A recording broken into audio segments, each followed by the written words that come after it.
rendered, but only incompletely in the Teesta Setelvad case, the lack of clear judicial answers to the top court's compelling questions are conspicuous. Last Friday, a bench of the Supreme Court of India, led by the Chief Justice of India, Justice U. Lalit, granted interim bail to human rights activist Teesta Setelvad, who was arrested in June this year.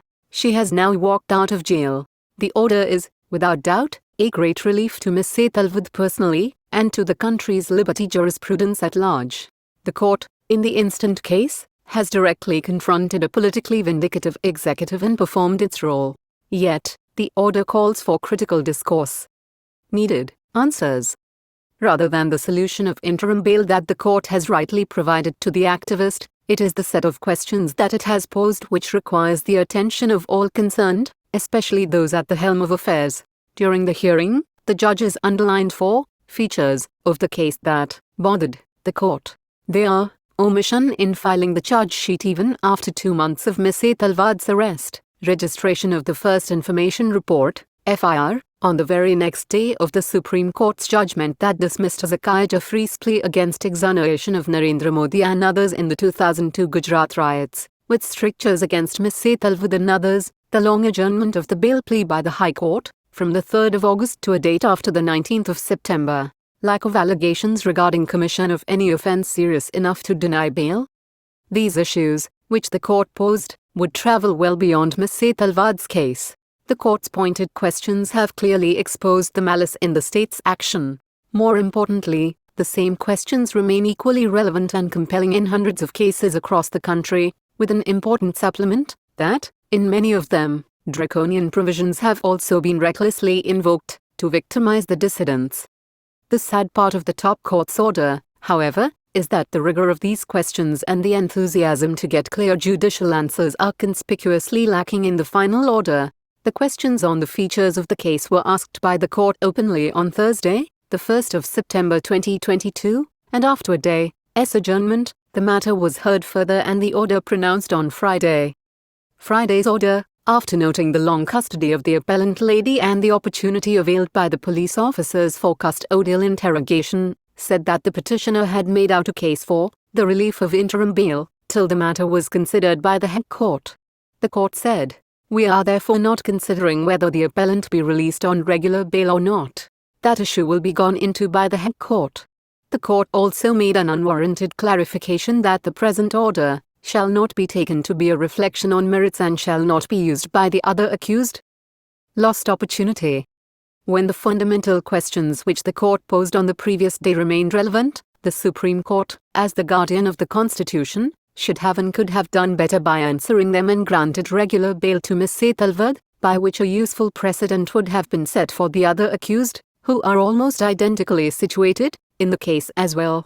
Viewed in this way, the order is disappointing. The questions by the court are directed against the Gujarat court too. Adjournment of regular bail applications for an indefinite period occurs in many courts. This is an issue that should have been taken up seriously by the top court.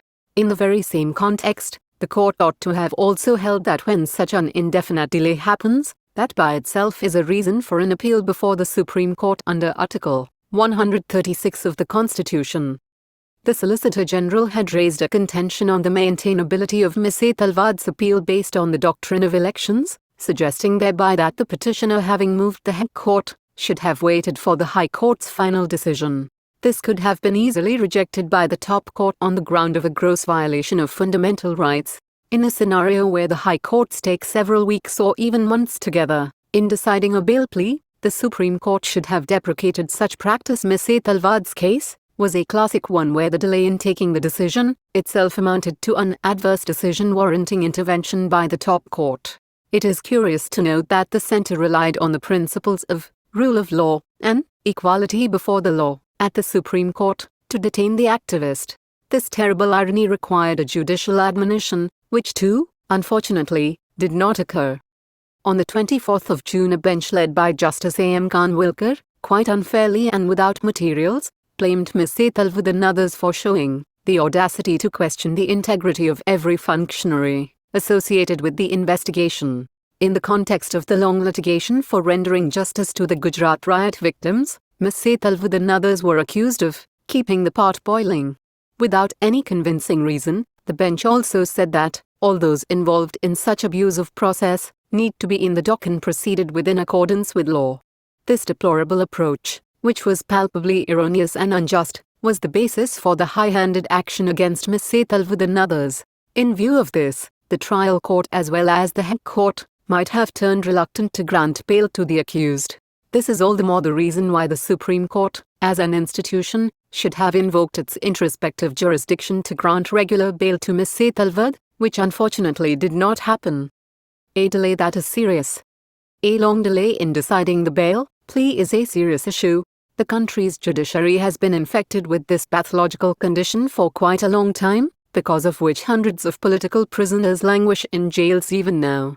The predicament of Father Stanswamy, who died while in judicial custody, and many others, from Sadiq Kapon to Umar Khalid to Gautam Navalkar, who are repeatedly denied bail and stay in prison, has put the judiciary also under trial.